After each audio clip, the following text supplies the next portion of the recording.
بسم اللہ الرحمن الرحیم۔ آپی، آپ اتنی جلدی واپس جا رہی ہیں؟ کچھ دن اور رک جائیں۔ آپ جانتی ہیں کہ میں اکیلی ہو گئی ہوں، اب میرا کیا ہوگا؟ روتے ہوئے میں نے سائمہ آپی کو روکنے کی کوشش کرتے ہوئے کہا، میں جانتی ہوں تم اکیلی ہو گئی ہو، اماں کے مرنے کے بعد تمہیں اس گھر میں اکیلے رہنا پڑے گا، لیکن تم جانتی ہو کہ میں بھی مجبور ہوں، اپنے گھر سے زیادہ دن باہر نہیں رہ سکتی۔ سجاول نے چند دن بعد واپس دبئی چلے جانا ہے اور میں نے اپنی ڈیوٹی پر جانا ہوگا، اس لیے میں تمہیں اپنے ساتھ نہیں لے کے جا سکتی۔ لیکن تم ایسا مت سمجھنا کہ میں نے تمہیں تنہا چھوڑ دیا ہے، میں جلد سے جلد تمہارا کوئی انتظام کروں گی اور پھر تمہیں بھی اپنے پاس بلا لوں گی، سائمہ آپی نے مجھے سمجھاتے ہوئے کہا۔ میرا تو دل بہت گھبرا رہا تھا، ابھی اماں کو مرے ہوئے چند دن ہی ہوئے تھے کہ سائمہ آپی کے جانے سے مجھے بہت تکلیف ہو رہی تھی۔ میں نے خواب میں بھی کبھی ایسے حالات کے بارے میں نہ سوچا تھا، یہ تو کبھی سوچا ہی نہ تھا کہ اماں کے بغیر بھی زندہ رہنا پڑے گا۔ مجھے اچھی طرح سے یاد ہے جب 4 سال پہلے ابا کی وفات ہوئی تھی، تب میں اور سائمہ آپی کتنے دن تک روتی رہی تھی، یہاں تک کہ کھانا پینا بھی بھول گیا تھا۔ اماں کی حالت بھی بہت خراب تھی، لیکن ہماری حالت دیکھتے ہوئے انہوں نے خود کو سنبھالا اور پھر ہمیں بھی سنبھال لیا تھا۔ ابا کی وفات کا زخم ابھی تازہ تھا کہ اماں بھی چل بسی۔ مجھے کچھ سمجھ نہ آ رہی تھی کہ میں کیا کروں، اکیلے اس گھر میں کیسے رہوں گی، اس لیے چچی اماں نے مجھے اپنے ساتھ اپنے گھر لے جانے کا فیصلہ کیا۔ چچی اماں کا گھر ہمارے گھر سے کچھ ہی فاصلے پر تھا، گھر پر اکیلی نہ رہ سکتی تھی، یہ ممکن نہ تھا، اس لیے نہ چاہتے ہوئے بھی مجھے چچی اماں کی بات ماننا پڑی تھی۔ سائمہ آپی کے واپس جانے کے بعد میں نے اپنا ضروری سامان سمیٹا اور شام سے پہلے ہی چچی اماں کے ساتھ ان کے گھر گئی۔ مجھے دیکھ کر چچا بہت آبدیدہ ہو گئے اور سر پر پیار سے ہاتھ رکھ کر رونے لگے۔ میں نے کبھی سوچا بھی نہ تھا کہ میرے بھائی کا گھر ایسے ویران ہو جائے گا۔ میرے بھائی نے وہ گھر بہت محنت اور شوق سے بنایا تھا، لیکن میں نہیں جانتا تھا کہ اتنی جلدی میرا بھائی اس گھر کو تو کیا دنیا کو چھوڑ کر ہی چلا جائے گا۔ چچا ابا نے مجھے اپنے ساتھ لگاتے ہوئے کہا، وہ شدت سے رو رہے تھے، مجھ سے بھی خود پر قابو پانا مشکل ہو رہا تھا، اس لیے زاروں قطار رونے لگی۔ میرے ابا اور چچا 2 ہی بھائی تھے، دونوں کا آپس میں بہت پیار تھا، دونوں بھائیوں کے درمیان کبھی کوئی رنجش نہ ہوئی تھی۔ یہی وجہ تھی کہ سائمہ آپی مجھے چچا کے گھر چھوڑ کر جاتے ہوئے بالکل بھی اداس یا پریشان نہ تھی۔ وہ بھی کیا کرتی، ابھی چند ماہ پہلے ہی تو ان کی شادی ہوئی تھی، اماں نے اپنی بیماری کی وجہ سے سائمہ کی شادی کر دی تھی۔ سائمہ آپی کے شوہر دبئی میں جاب کرتے تھے اور اب وہ واپس جانے والے تھے۔ سائمہ آپی بھی ایک سرکاری ہسپتال میں نرس کے فرائض انجام دے رہی تھی، اور آج کل جس ہسپتال میں ان کی ڈیوٹی تھی وہ تھا تو لاہور شہر میں ہی، لیکن ہمارے گھر سے کافی دور تھا۔ شادی سے پہلے ہی وہ ہاسٹل میں رہ رہی تھی۔ میرا خیال تھا کہ شادی کے بعد سائمہ آپی کے سسرال والے اسے نوکری کرنے کی اجازت ہرگز نہ دیں گے، لیکن اس نے اپنے شوہر کو کسی طرح سے راضی کر ہی لیا تھا، اور اب وہ ان کے جانے کے بعد دوبارہ سے اپنی نوکری شروع کرنے والی تھی۔ مہنگائی کے اس دور میں گورنمنٹ جاب ملنا کوئی آسان کام نہ تھا، اس لیے شاید ان کے سسرال والوں نے بھی منع کیا تھا۔ چچا کے گھر میں میرا دل نہ لگتا تھا، مجھے اپنا گھر اور اپنے والدین یاد آتے تھے۔ اس گھر میں میری بہت سی یادیں وابستہ تھیں۔ میں دن کے وقت چچی اماں کی اجازت سے اپنے گھر چلی جاتی تھی، مجھے اس گھر سے امی اور ابا کی خوشبو آتی تھی۔ یہی وجہ تھی کہ میرا چچا کے گھر میں دل نہ لگتا تھا۔ چچا کے گھر میں دل نہ لگنے کی ایک اور وجہ عامر تھا۔ عامر چچا کا اکلوتا بیٹا اور 3 بہنوں کا بھائی تھا۔ حد سے زیادہ لاڈلا ہونے کی وجہ سے وہ بہت حد تک بگڑ چکا تھا۔ مجھے اس کی نظروں سے بہت الجھن ہوتی تھی، جب بھی میں اس کی طرف دیکھتی وہ مجھے میری طرف ہی دیکھتے ہوئے دکھائی دیتا اور ڈھٹائی سے مسکرا دیتا۔ مجھے اس کی اس حرکت پر بہت غصہ آتا تھا، لیکن میں اسے کچھ نہ کہہ سکتی تھی، اس لیے خاموشی اختیار کر لیتی تھی۔ میں نے سائمہ آپی سے فون پر کہہ دیا تھا کہ وہ جلد سے جلد میری رہائش کا انتظام کریں، میں ان کے بغیر نہیں رہ سکتی، لیکن وہ ابھی تک رہائش کا کوئی انتظام نہ کر سکی تھی، لیکن انہیں امید تھی کہ جلد ہی کوئی نہ کوئی انتظام ہو جائے گا۔ میں اپنا زیادہ تر وقت اپنی کزنوں کے ساتھ گزارتی تھی، کوشش کرتی تھی کہ جب عامر گھر پر موجود ہو اس وقت اکیلی نہ بیٹھوں، کیونکہ مجھے اس سے خوف محسوس ہوتا تھا۔ چچا اور چچی امی مجھے مستقل طور پر اپنے ساتھ رکھنا چاہتے تھے، میں یہ سب ان کی محبت سمجھ رہی تھی، لیکن ان کے پیچھے ان کا اپنا مفاد بھی وابستہ تھا۔ وہ چاہتے تھے کہ میں ان کے آوارہ بیٹے کے ساتھ شادی کر لوں، اس طرح میرے والدین کا گھر بھی ان کے قبضے میں آ جائے گا، اور میں ان کے خیالات جان چکی تھی، اس لیے جلد سے جلد یہاں سے جانا چاہتی تھی۔ اور پھر ایک دن سائمہ آپی بھی آ گئی۔ انہیں دیکھ کر مجھے بہت خوشی ہوئی تھی۔ ان کی موجودگی میں مجھے کوئی ڈر خوف محسوس نہ ہو رہا تھا۔ انہوں نے مجھے یہ خوشخبری سنائی کہ میری رہائش کا انتظام بھی انہوں نے اپنے ساتھ کر لیا ہے۔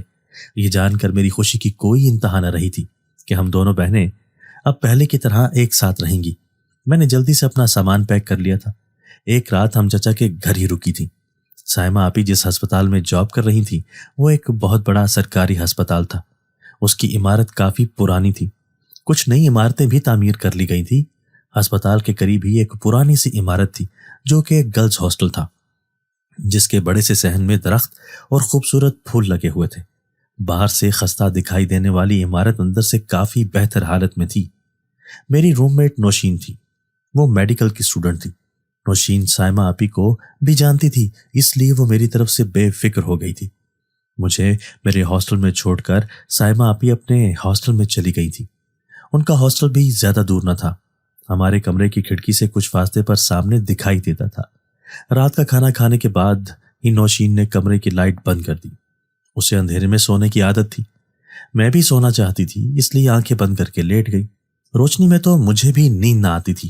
کمرے میں مکمل اندھیرا نہ تھا کیونکہ باہر کی لائٹس روشن تھی، جس کی وجہ سے کمرے میں ہلکی روشنی دکھائی دیتی تھی۔ نئی جگہ اور نئے بسترے پر مجھے نیند نہ آ رہی تھی۔ میں بہت دیر تک کروٹیں بدلتی رہی اور سونے کی کوشش کرتی رہی، لیکن نیند نہ آ رہی تھی۔ بار بار کروٹیں بدلنے کی وجہ سے مجھے تھکاوٹ محسوس ہونے لگی تھی، اس لیے میں اٹھ کر بیٹھ گئی۔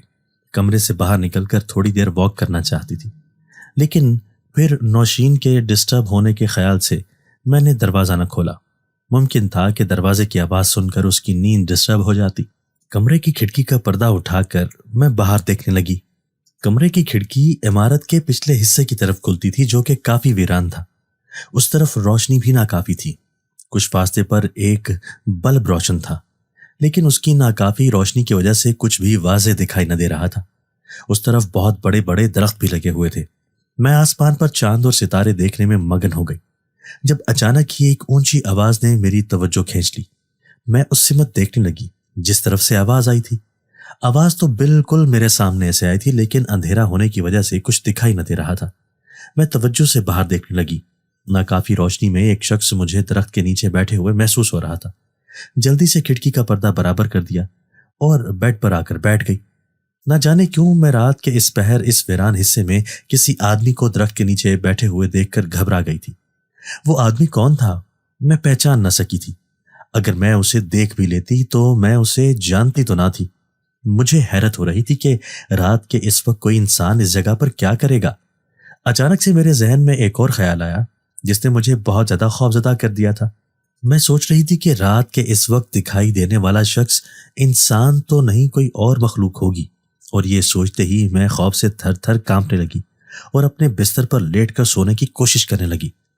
مجھے جتنی بھی دعائیں یاد تھیں میں دل ہی دل میں ان کا ورد بھی کر رہی تھی۔ نوشین صبح جلدی اٹھ گئی تھی۔ وہ پڑھنا چاہتی تھی، اس لیے ٹیبل لیمپ آن کر کے پڑھنے لگی۔ اب کمرے میں کچھ روشنی ہو گئی تھی۔ میں اب بھی خود کو سلانے کی کوشش کر رہی تھی جس میں مجھے ناکامی حاصل ہو رہی تھی۔ اپنے مقررہ وقت پر نوشین تو اپنے کالج چلی گئی، میں روم میں اکیلی رہ گئی تھی۔ اس وقت پھر مجھے رات کے اندھیرے میں دکھائی دینے والا شخص یاد آیا تو میں نے کھڑکی کا پردہ ہٹا کر جلدی سے باہر دیکھا۔ اس وقت بھی اس حصے میں بالکل ویرانی چھائی ہوئی تھی، کوئی شخص دکھائی نہ دے رہا تھا۔ درختوں کی بہتات ہونے کی وجہ سے زیادہ دور تک دیکھا نہ جا سکتا تھا۔ میں کچھ دیر تک کھڑکی سے باہر جھانک کر دیکھتی رہی اور پھر بور ہو کر بستر پر آ کر بیٹھ گئی۔ میں پوری رات سو نہ سکی تھی، لیکن مجھے ابھی بھی نیند نہ آ رہی تھی۔ اس وقت سائمہ آپی ڈیوٹی پر تھی، اس لیے مجھ سے ملنے نہ آ سکتی تھی۔ میں سونے کی کوشش کرنے لگی۔ اچانک ہی مجھے کسی کی سسکی لینے کی آواز سنائی دی۔ کوئی بہت شدت سے رو رہی تھی۔ آواز سے تو ایسا لگ رہا تھا کہ کسی عورت کی آواز آئی۔ سسکی کی آواز سن کر میں جلدی سے اٹھ کر بیٹھ گئی۔ میں بہت توجہ سے کمرے کے چاروں اطراف میں دیکھ رہی تھی، لیکن مجھے کوئی بھی دکھائی نہ دیا۔ آواز کہاں سے آئی تھی میں نے خود سے سوال کیا۔ بالکل خاموشی تھی۔ اس کے بعد دوبارہ کوئی آواز نہ سنائی دی تو میں ایک بار پھر آنکھیں بند کر کے لیٹ گئی۔ میں اس آواز کو اپنا وہم ہی سمجھ رہی تھی۔ میری آنکھیں بند تھیں اور میں سونے کی کوشش کر رہی تھی۔ اچانک ہی مجھے اپنے کمرے میں کسی کی موجودگی کا احساس ہوا۔ میں نے جلدی سے آنکھیں کھول لیں، لیکن کوئی بھی نہ تھا۔ شاید نئی جگہ ہے اس لیے مجھے بے چینی ہو رہی ہے اور مجھے کسی کی موجودگی کا احساس ہو رہا ہے۔ میں نے خود کو تسلی دیتے ہوئے کہا، میں تو بہت جلد ذرا سی بات پر ڈر جایا کرتی تھی۔ آنکھیں بند کیے میں اس وقت کو یاد کرنے لگی جب ہم بہت خوش و خرم زندگی گزار رہی تھیں۔ میرے والدین میری ہر ضرورت کا خیال رکھتے تھے۔ اماں اور ابا کا خیال آتے ہی میری آنکھوں سے آنسو بہنے لگے تھے۔ رات کو میں سو نہ سکی تھی، اس لیے جلد ہی سو گئی۔ مجھے پرسکون نیند نہ آ رہی تھی۔ شاید اس کی وجہ یہ تھی کہ یہ کمرہ، یہ بستر اور یہ جگہ میرے لیے بالکل نہیں تھی، اس لیے مجھے پرسکون نیند نہ آ رہی تھی۔ تھوڑی دیر بعد ہی میری آنکھ کھل گئی اور میں اٹھ کر بیٹھ گئی۔ مجھے کچھ سمجھ نہ آ رہی تھی کہ میں کیا کروں۔ یہاں پر تو میرے ساتھ بات کرنے والا بھی کوئی نہ تھا، کیونکہ میری روم میٹ جا چکی تھی اور آپی بھی اس وقت ڈیوٹی پر تھی، مجھ سے ملنے کے لیے نہ آ سکتی تھی۔ وقت گزارنے کے لیے میں کمرے سے باہر آ گئی۔ یہ بلڈنگ بہت پرانی تھی۔ آس پاس کے کمروں میں کچھ لڑکیاں آرام کر رہی تھیں اور کچھ کمروں کے دروازوں پر تالے لگے ہوئے تھے۔ میں اس عمارت کے لان میں آ گئی۔ ایک بہت بڑا باغیچہ بنا ہوا تھا جس میں بہت سے پھل، سبزیاں اور پھول اگے ہوئے تھے۔ میں چہل قدمی کرنے لگی۔ اچانک ہی میرے ذہن میں خیال آیا کہ مجھے اس طرف جانا چاہیے، جو حصہ میرے کمرے کی کھڑکی کی طرف دکھائی دیتا ہے۔ رات وہاں پر میں نے کسی شخص کو دیکھا تھا۔ آرام سے چلتی ہوئی میں عمارت کے پچھلے حصے میں آ گئی۔ اس حصے میں جھاڑیاں بھی اگی ہوئی تھیں اور گھاس بھی لمبی لمبی تھی۔ اس طرف کی صفائی نہ کی جاتی تھی۔ ایک درخت کے نیچے ایک سفید رنگ کا تھیلا رکھا ہوا تھا جس کا منہ بند تھا، اس لیے اندازہ نہ ہو سکا کہ اس کے بیچ کا رکھا ہوا ہے۔ درخت کے قریب سے کھڑے ہو کر میں نے اپنے کمرے کی جانب دیکھا۔ مجھے ایسا محسوس ہوا کہ میرے کمرے کی کھڑکی میں کوئی لڑکی موجود ہے اور وہ میری طرف ہی دیکھ رہی ہے۔ میں تو دروازہ لاک کر کے آئی تھی اور چابی میرے ہاتھ میں تھی، پھر یہ لڑکی کمرے میں کیسے آ گئی؟ اچانک سے میرے ذہن میں خیال آیا اور میں تیزی سے قدم اٹھاتی ہوئی واپسی کے لیے مڑ گئی۔ ہو سکتا ہے کہ نوشین واپس آ گئی ہو، اس کمرے کے لاک کی چابی اس کے پاس ہوگی۔ اچانک ہی میرے ذہن میں خیال آیا تو میں نے سر جھٹک دیا اور آرام سے چلتی ہوئی اپنے کمرے کے دروازے تک آ گئی۔ دروازے پر پہنچ کر میں نے دیکھا کہ وہ لاک تھا۔ مجھے بہت حیرانی ہوئی۔ ابھی چند لمحے پہلے تو میں نے کمرے میں نوشین کو دیکھا تھا، لیکن وہ نوشین جیسی نہ لگ رہی تھی۔ وہ جیسی بھی تھی لیکن کوئی لڑکی تھی جو کمرے کی کھڑکی پر کھڑی تھی اور دروازہ کھول کر اندر آ گئی۔ کمرے میں کوئی بھی نہ تھا، لیکن اس لڑکی کا چہرہ ابھی میری نگاہوں کے سامنے گھوم رہا تھا۔ شاید میرا وہم ہو، میں نے خود کو تسلی دی اور بیڈ کے ساتھ ٹیک لگا کر بیٹھ گئی۔ میں سائمہ آپی کا انتظار کر رہی تھی۔ نوشین بھی ابھی تک کالج سے واپس نہ آئی تھی۔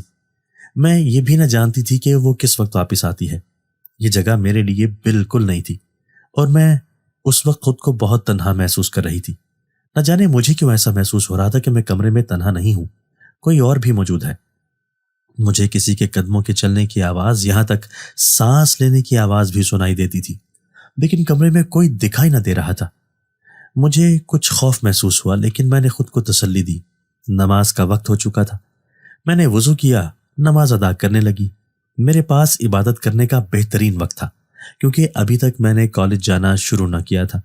اماں کے مرنے کے بعد سے لے کر ابھی تک زندگی کی کوئی روٹین ہی نہ بنی تھی، لیکن میں نے فیصلہ کر لیا تھا کہ اب میں پہلے کی طرح ہی خود کو وقت کا پابند بناؤں گی، ہر کام پہلے کی طرح وقت پر ہی کروں گی۔ اماں اور ابا نماز کے حوالے سے بہت سختی کرتے تھے، یہی وجہ تھی کہ ہم بہنیں بچپن سے ہی نماز پڑھنے کی عادی تھیں۔ نماز ادا کرنے کے بعد میں بہت دیر تک سجدے میں روتی رہی اور اللہ تعالیٰ سے اپنے والدین کی بخشش کی دعائیں مانگتی رہی۔ نماز ادا کرنے کے بعد میں نے قرآن پاک کی تلاوت شروع کر دی۔ اسی لمحے مجھے ایسا محسوس ہوا کہ کوئی میرے قریب آ کر بیٹھا ہے۔ میں گھبرا گئی، لیکن کسی کو بھی اپنے آس پاس موجود نہ دیکھا۔ میرے ہاتھ میں قرآن پاک تھا، اس لیے میں نے خود کو محفوظ تصور کیا۔ نماز اور تلاوت کے بعد مجھے کچھ سکون محسوس ہو رہا تھا۔ میں بستر پر آنکھیں بند کر کے لیٹ گئی۔ تھوڑی دیر بعد ہی میں سو چکی تھی، کیونکہ رات کو بھی نہ سوئی تھی۔ میں بہت دیر سے سونے کی کوشش کر رہی تھی، اس لیے مجھے نیند ہی آ گئی تھی۔ ابھی مجھے سوئے ہوئے تھوڑی ہی دیر ہوئی تھی کہ کمرے میں سے آوازیں سنائی دینے لگی۔ میں نے آنکھیں کھول کر دیکھا تو نوشین آ چکی تھی۔ یونیفارم بدل کر اب وہ کھانا کھانے لگی تھی۔ مجھے آنکھیں کھولتے ہوئے دیکھ کر مسکرانے لگی۔ تم بھی جلدی سے آ جاؤ اور کھانا کھا لو۔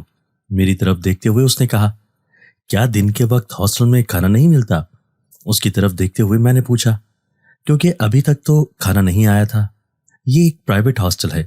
جب ہم سے ہاسٹل فیس لی جاتی ہے تو اس میں 3 وقت کا کھانا لکھا جاتا ہے، لیکن کیونکہ یہاں پر زیادہ تر خواتین نوکری پیشہ ہیں تو وہ دن کے وقت یہاں موجود نہیں ہوتی۔ اتوار کے روز تو دن کا کھانا بھی ملتا ہے۔ کھانا میز پر ترتیب سے رکھتے ہوئے نوشین نے کہا۔ میں بھی اس کے ساتھ کھانے میں شامل ہو گئی۔ تمہیں یہاں پر اکیلے ڈر تو محسوس نہیں ہوا؟ نوشین نے مجھ سے مسکراتے ہوئے پوچھا۔ مجھے تو کوئی ڈر نہیں لگا، لیکن تم نے مجھ سے ایسے کیوں پوچھا ہے؟ اس کے مسکرانے پر میں نے بھی مسکراتے ہوئے جواب دیا۔ میں نے تم سے ویسے ہی پوچھا تھا، اس سے پہلے تم کبھی ہاسٹل میں نہیں رہی، اس لیے پوچھا تھا۔ نوشین نے سنجیدگی سے جواب دیا۔ تم بالکل ٹھیک کہہ رہی ہو، میں نے کبھی سوچا بھی نہ تھا کہ مجھے اپنا گھر چھوڑ کر یوں ہاسٹل میں رہنا پڑے گا۔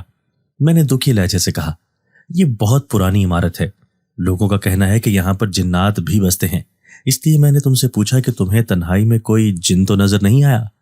میرے دکھی لہجے کو نظر انداز کرتے ہوئے نوشین نے کہا۔ اللہ نہ کرے مجھے کوئی جن دکھائی دے۔ میں یہاں پر اکیلی تو نہ تھی، کچھ کمرے میں لڑکیاں موجود تھیں، چاہے وہ آرام کر رہی تھی لیکن موجود تو تھیں۔ اپنی بات پر زور دیتے ہوئے میں نے کہا، یہ بات بھی تم ٹھیک کہہ رہی ہو، تم اکیلی تو نہ تھی، لیکن میں تو سمجھتی ہوں کہ یہ سب باتیں ہی افواہیں ہیں، اس میں حقیقت کچھ بھی نہیں ہے۔ نوشین نے کھانا کھاتے ہوئے کہا۔ ادھر ادھر باتیں کرنے کے بعد وہ اپنی دوست کے ساتھ بازار چلی گئی۔ میں ایک بار پھر اکیلی ہو چکی تھی۔ نماز کا وقت ہو رہا تھا، میں نے عصر کی نماز ادا کی۔ نماز ادا کر کے فارغ ہوئی تھی کہ سائمہ آپی آ گئیں۔ وہ بہت تھکی ہوئی دکھائی دے رہی تھی۔ بہت تھک گئی ہوں، آج کا دن بہت تھکا دینے والا تھا، پورا دن آرام کرنے کا وقت ہی نہیں ملا۔ بستر پر نیم دراز ہوتے ہوئے سائمہ آپی نے کہا، آپ نے دن کا کھانا کھایا ہے یا نہیں؟ مصروفیات میں کھانا کھانے کی یاد ہی نہ رہی ہو۔ آپی کے تھکاوٹ زدہ چہرے کی طرف دیکھتے ہوئے میں نے پوچھا۔ میں نے دن کا کھانا کھا لیا تھا، تم بتاؤ تمہیں کھانا ملا یا نہیں؟ آپی نے مجھ سے پوچھا۔ مجھے ہنسی آ گئی تھی۔ اس شدید تھکاوٹ میں بھی انہیں میرا خیال تھا۔ میں آپ کا سر دبا دیتی ہوں، اس سے آپ کو آرام محسوس ہوگا۔ آپی کے سر پر ہاتھ رکھتے ہوئے میں نے کہا، سر دبانے کی تمہیں کوئی ضرورت نہیں ہے، صرف مجھے اتنا بتا دو کہ تمہیں یہاں پر کوئی تکلیف تو نہیں ہوئی۔ میرا ہاتھ اپنے ہاتھ میں پکڑتے ہوئے آپی نے پیار بھرے لہجے سے کہا، مجھے کوئی تکلیف نہیں ہوئی، میں بہت آرام سے رہ رہی ہوں۔ میں نے مسکراتے ہوئے جواب دیا، میں سرکاری ہاسٹل میں رہ رہی ہوں جو ہمیں گورنمنٹ کی طرف سے ملا ہوا ہے۔ میں تمہیں اپنے ساتھ نہ رکھ سکتی تھی، اسی لیے یہاں پر تمہاری رہائش کا انتظام کر دیا۔ اگر میرے لیے ممکن ہوا تو میں یہاں پر ایک چھوٹا سا گھر کرائے پر لے لوں گی جہاں پر ہم دونوں اکٹھی رہیں گی۔ آپی نے انتہائی پیار بھرے لہجے سے کہا۔ وہ میرے لیے پریشان تھیں۔ میں نے انہیں تسلی دی کہ میں بالکل ٹھیک ہوں، مجھے کوئی مسئلہ نہیں۔ وہ مجھے اپنے ساتھ اپنے ہاسٹل میں لے کے گئیں۔ شام تک میں ان کے ساتھ ہی رہی اور پھر اپنے ہاسٹل میں واپس آ گئی۔ نوشین ابھی تک واپس نہ آئی تھی۔ میں نے عشاء کی نماز ادا کی اور پھر قرآن پاک کی تلاوت کرنے لگی۔ ایک بار پھر مجھے ایسا محسوس ہوا تھا کہ کوئی میرے قریب آ کر بیٹھ گیا ہے، لیکن اس پر مجھے کوئی خوف محسوس نہ ہوا تھا۔ نہ جانے کیوں مجھے ایسا لگ رہا تھا کہ جو بھی میرے قریب بیٹھا ہے اسے تلاوت سننے کی خواہش ہے، تبھی وہ میرے قریب آ کر بیٹھا ہے۔ اس لیے میں نے پرسکون طریقے سے قرآن پاک کی تلاوت شروع کر دی۔ نوشین کی باتیں میرے دماغ میں گھوم رہی تھیں کہ اس عمارت میں جنات کی موجودگی کی افواہیں بھی اٹھتی رہتی ہیں۔ تلاوت مکمل کرنے کے بعد میں نے قرآن پاک کو احتیاط سے بند کیا اور الماری میں سب سے اوپر رکھ دیا۔ اچانک ہی میرے ذہن میں ایک خیال آیا اور میں نے اس پر عمل بھی کر دیا۔ اس کمرے میں کوئی ہے؟ اگر کوئی ہے تو وہ میرے سامنے آ جائے۔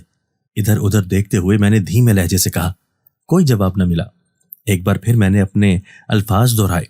کچھ دیر تک جواب کا انتظار کرتی رہی۔ کمرے میں ادھر ادھر دیکھتی رہی لیکن کوئی جواب نہ ملا۔ مجھے تسلی ہو گئی تھی، اس لیے آرام سے بیڈ پر بیٹھ گئی۔ اچانک ہی مجھے نوشین کے بیڈ پر ایک لڑکی دکھائی دی، جسے دیکھ کر میں ایک دم سے گھبرا گئی۔ اچانک سے وہ لڑکی میرے سامنے آ گئی تھی، جسے دیکھ کر میں خوف زدہ ہو گئی تھی۔ تمہیں ڈرنے یا گھبرانے کی ضرورت نہیں ہے، تم نے خود ہی کہا تھا اگر اس کمرے میں کوئی موجود ہے تو میرے سامنے آ جائے۔ دیکھو میں نے تمہاری خواہش پوری کر دی اور میں تمہارے سامنے آ گئی ہوں۔ اس لڑکی نے میری طرف دیکھتے ہوئے کہا۔